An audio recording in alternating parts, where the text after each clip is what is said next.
Ladies and gentlemen, welcome to game number 12 in the best of 21 between Fuklis and Fredinhiovic.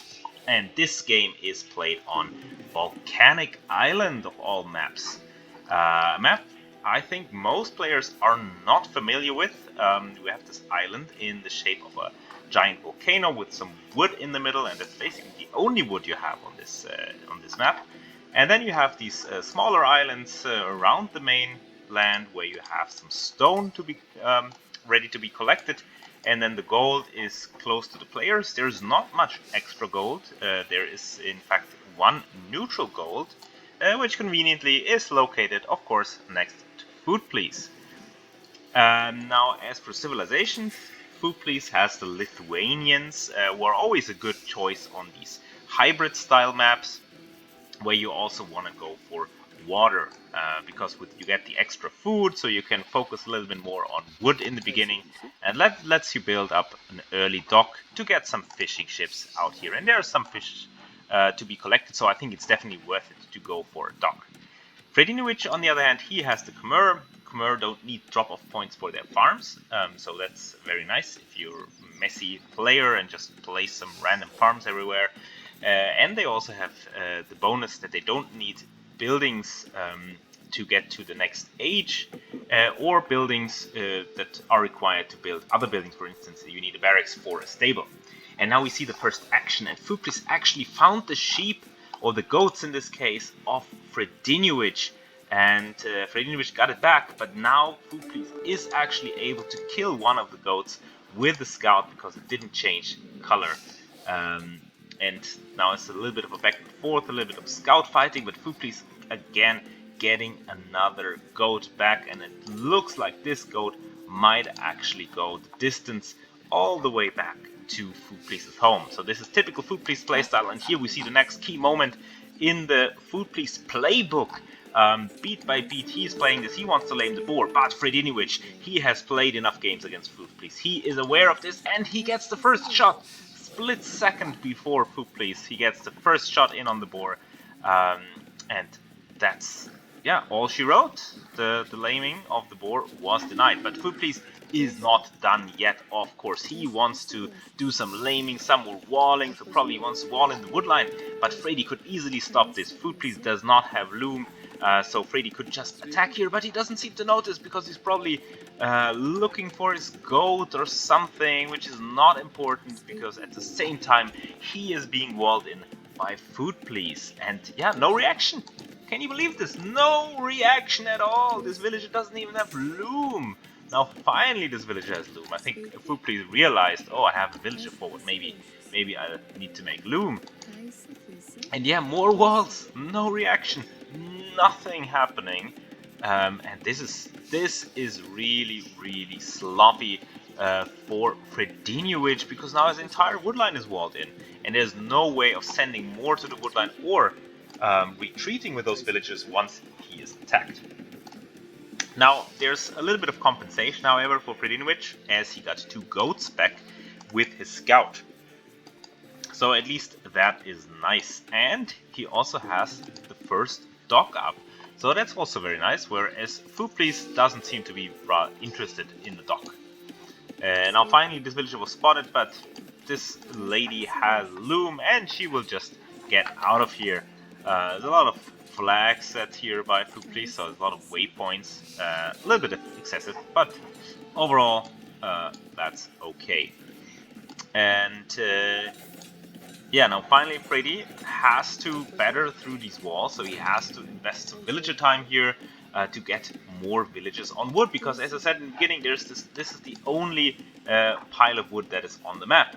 And now Fuklis already has the next step in the playbook of his prepared, which is walking by the scout.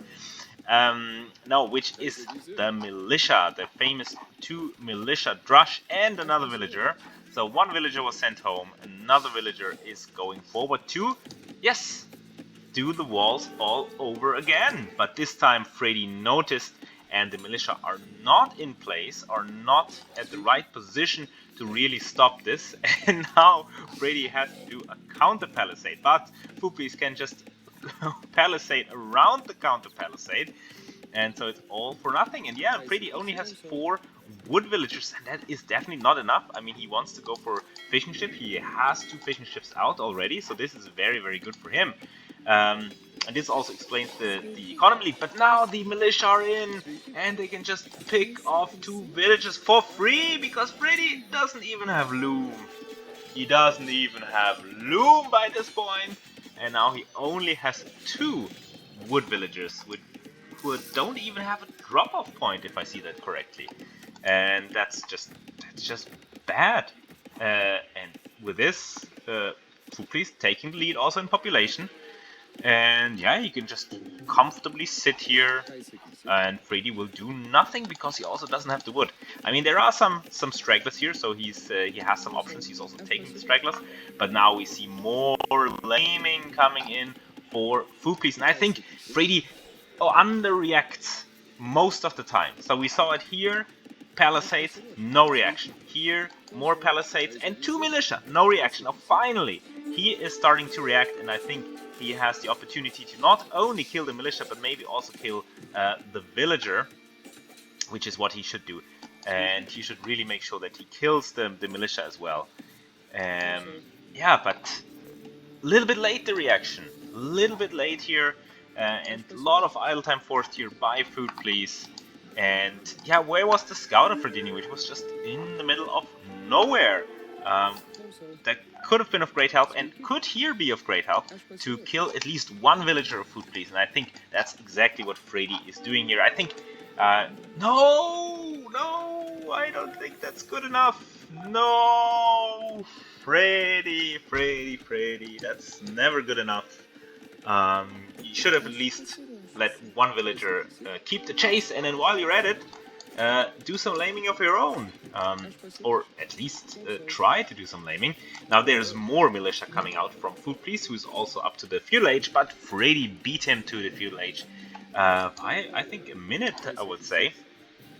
So let's see what Freddy will go for, and as I said, he's the Khmer, so he does not need barracks to produce a stable, so that's very nice, because he is kind of starved for wood due to the entire laming situation, but now he has a second lumber camp, and I think the situation is much better. And now with the stable, I think he will go for scouts. I think he has some food in the bank, not too much actually. Oh yeah, that's because he has queued 3 scouts already. And I think these 2 extra militia should not accomplish too much if Freddy reacts appropriately, and I think he's doing that. Now finally he's pulling the villagers right away, and he's using the scouts right away. We had some situations in some games where he just left the military inside of the building, not this time. And now these militia, now men-at-arms, still, they are scary, but with 3 scouts and a couple of villages, there's not much damage to be done. But now Freddy is out of position, sending the scouts forward while his villagers are getting picked off. But luckily he remembers one of the other perks of the Khmer, which is that they can hop into houses. But again, he is starved for wood. This lumber camp not achieving too much, but finally the scouts can counterattack, and maybe we'll finally see a villager of Food Please going down, where there have been many opportunities for Freddy to kill villagers of Food Please.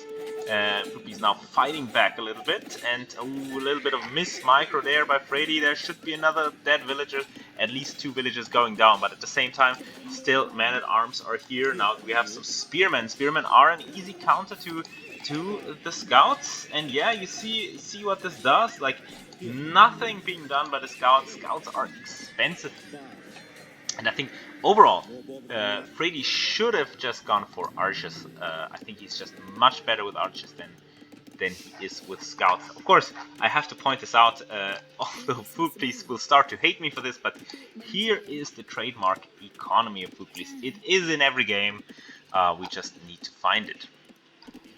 And yeah, so after all is said and done, still pretty even game, although I think there is a clear advantage for Food Please. He just has the better grasp on the game, the better aggression here, and yeah, Freddy just has to idle his villagers constantly, the scouts are not accomplishing too much. I think what Freddy should do is try to use a scout to kill this aggression of Food Please, because now those villagers will go back to work, but they are in peril at this point. But yeah, I think Freddy just needs to pull villagers again, because the scouts will just die so easily to the spearmen, and also the villagers will die easily to the spearmen. Another villager going down. Now finally we have an archer in play that, if microed properly, should be able to kill those military units. And but again, Freddy seems to be a bit shaky here. He doesn't seem to be on point, doesn't seem to be at his best at the moment. Losing 2 more scouts basically for free, and now it's 3 villages more for a Food Please, which is much less than expected. And he also made the mistake of docking in this pond that has no connection to a bigger mass of water, so he basically can take the 250 food that's here and then build some fish traps. And yeah, let's see where this leads in the game. I think Freddy should now take this opportunity and counterattack, but now he's doing the classical Freddy thing of producing a lot of scouts, whereas Food Please again 1 step ahead. He is already thinking about Castle Age. You see the resources. He's at almost he's more than 600 food. He has enough gold, he just needs the buildings, he does not need to worry about this feudal army of 2 pesky skirms, 2 scouts with no upgrades, and I think not even fletching here for the skirms, because there was no wood for Freddy, and so he will just go up to Castle Age, and then I think end it in Castle Age there. So yeah, let's see, maybe Freddy can prove me wrong, and deal enough damage here, so that the Castle Age is delayed by enough that Food Please can, or Freddy can, go back into the game. But let's see what happens here. First of all, the spearman was chasing around the scouts, and the skirmishers were chasing around the spearmen, and all of this time was wasted. And you can see what happened. Food Please already clicked up, already on the way to the Castle Age. Now Fredinhiovic, on the other hand, nowhere near Castle Age, because again he does the overcommitment of scouts. 5 scouts, that's 400 food. That's just way too much food wasted. They don't even have upgrades. And I don't think he will accomplish too much. Yes, he is forcing a tower here, fair enough. But Food Please really just has to wait until he is in Castle Age. And that's all he needs to do. Now, granted, he doesn't react here, or no, he does react, he is actually repairing. So he needs to be on point, he needs to react constantly, but if he does this and just waits until the next age, then basically there's nothing that Freddy can do, because Freddy will be Feudal Age forever. Now, nice split up of the scouts for Freddy. He is killing a villager here, and losing 1 scout in return, I think. Yeah, yes. But he's running through the town center, and this could be dicey, but I think there's 2 spearmen, and the scouts have no upgrades, and in the end I think this is not a very good fight here. After all is said and done, this is not a great fight for Fredinhiovic. He is losing all the scouts. Those scouts cannot break in, the skirms and archers are not doing anything, and there is the Castle Age from Food Please. And so I think there's nothing. Basically, Food Please is in the driver's seat. He just needs to build the stable, get the knights out. He just needs a little bit more time, but then I think, yeah, it's all over for Freddy. Yeah, and the first knight is here, and 1 knight can take all of the scouts. We have seen some scouts versus knights fights in this series before. It didn't look pretty, and it won't look pretty here. Already having the +1 defense, and it is the difference. Freddy has invested so much into cavalry, but he does not have a single upgrade for them. And yeah, Freddy just, I don't know what he can do. I think he can't do anything. And now even having to build fish traps, even though there is some fish left on the map. And I think once the knights start rolling in, and we see there's 4 knights already, then it's gonna be very, very tough for Fredinhiovic. But let's see, maybe he has an ace up his sleeve, maybe he has some great plan. But so far, he's just saving for the Castle Age. And again, he has this reactive playstyle where it's like, oh, okay, Foodbeast is in Castle Age, you can go to Castle Age. Okay, maybe I'll also try going for Castle Age. Instead of thinking ahead and saying, okay, instead of investing into 20 scouts that don't do anything, maybe I'll just invest in Castle Age. But now the knights are here, and yes, there are some palisades to be deleted. So yes, just easy cleanup here, and you can see how strong the knights are. Like, no damage done here by the archers. We just got fletching, and I think yeah, Foodbeast doesn't even have bloodlines yet. He doesn't even have the +2 defense yet. But still, he is dominating, brutal and utter domination, as Mem would say. And yeah, more villagers going down here for Fredinhiovic, even fighting underneath the town center. 1 knight against 4 scouts and a couple of archers, and the knights almost win. And yeah, he can just comfortably take the fight underneath the town center, kill the entire army of Fredinhiovic, and Fredinhiovic just has to GG out of this game. There's nothing he can do. There's constant pressure rolling in, wave after wave, from Foodbeast. And yes, we're just waiting for this game to be called. I mean, there should be a gap here, but apparently there isn't. But still, the knights can just break through at some point and kill all the wood villages. And what is this economy of Fredinhiovic? It's a couple of farms, a couple of people on gold, and a lot on wood. And after he didn't have wood, now he has a lot of wood, but now the knights are in, and there is the GG, and excellently played by Foodbeast. The 1-2 punch playbook, first the laming, then the militia, and then finally the Castle Age into GG. Whereas Freddy seems to get stuck in this kind of mindset of, oh, scouts, scouts, scouts. No, always think about the next step, always think about transitions. And so this game goes to Foodbeast, but I'm sure that Fredinhiovic will be able to come back in the next game, because he's an excellent player, and if he just refines his skills a little bit more, he will be one of, if not the best player for sure. So this was game 12, and I hope to see you in game 13.